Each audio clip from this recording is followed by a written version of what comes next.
Sinabayan ang kilos protesta ng mga militanteng grupo ang sona ng Pangulo. Pero nakagrehan nila mga pulis sa tigit 50 sa kanilang hanay ang inaresto. Live mula sa Commonwealth Avenue sa Quezon City, nangungun sa balita si Mon Gualvez. Mon, kumusta na ang sitwasyon dyan? In fairness, Jiggy, makalipas ang halos isang oras ng girian, na-pacify at talagang humupa na rin naman ang sitwasyon at talagang nabawasan na rin ang tensyon dito sa pagitan ng mga polis at ng mga nag-rally sa kahabaan ng Commonwealth Avenue dito sa Quezon City. Kaya naman, tinuloy din nila kaagad yung programa at kilos protesta. Ayon sa mga polis, aabot sa mahigit 51 to be exact ang kanilang mga inaresto dito sa umunoy mga iba't ibang paglabag na kanilang nakita.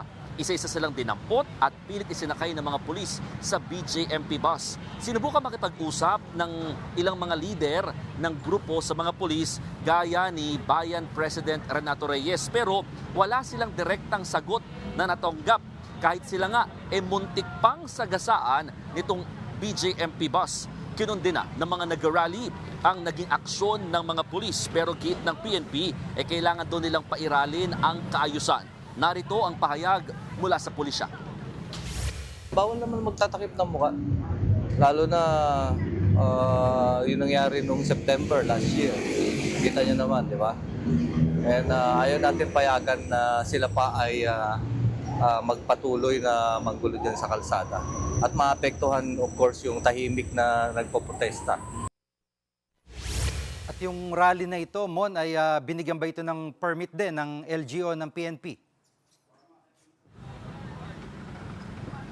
Meron, Jiggy, merong permit ang rally, sabi din ng mga rallyista, at well-coordinated ito sa lokal na pamahalaan at even sa mga pulis. Kaya nagtatakang araw sila kung bakit umabot sa punto ng arestuhan. At marami-rami ito, mahigit 50 na naaresto in just an activity like this one. At ang sinasabi din nila, wala rin doon kasing point person man lamang ang pulisya na pwedeng makausap ng mga grupo sa ganitong mga sitwasyon. Hindi rin doon may tuturing na maximum tolerance yung muntik ng pagsagasa sa kanilang hanay. Narito ang pahayag ni Bayan President Renato Reyes. General, ito ba ang tinatawag yung maximum tolerance? Kasi sa tingin namin, ito ay maximum panunupil, maximum na perwisyo sa taong bayan. Bakit kailangan kaming sagasaan? Bakit kailangan pagbantaan kami? Naaarestuhin din kami?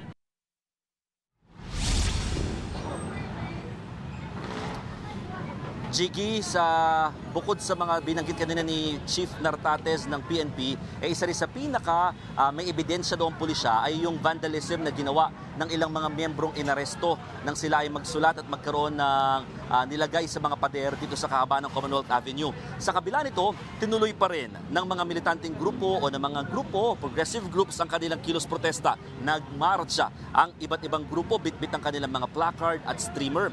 Winasak din nila yung mga ginawa nilang effigy ni na US President Donald Trump at Pangulong Bongbong Marcos. Tinawag nila yung puppet and the puppet master. Sa bahagi naman ng PhilCoa, sinira rin ng mga rallyista ang effigy naman ni na PBBM at Vice President Sara Duterte. Itinuturing nilang hari at reyna umano yan ng korupsyon ang dalawa. Habang ang ACT Teachers Party List abay gumawa naman ng higanting backpack na suot ng isang guro. Laman nito ang malalaking libro kung saan nakasulat ang mga problema pagdating sa sektor ng edukasyon. Habang may gumawa rin ng mga giant buhaya o mga life-size na mga buhaya na simbolo naman daw ng mga kurakot sa gobyerno. Yan muna ang latest. Balik sa iyo, Jiggy. Yan ang ulat ni Mon Gualvez live mula sa Quezon City.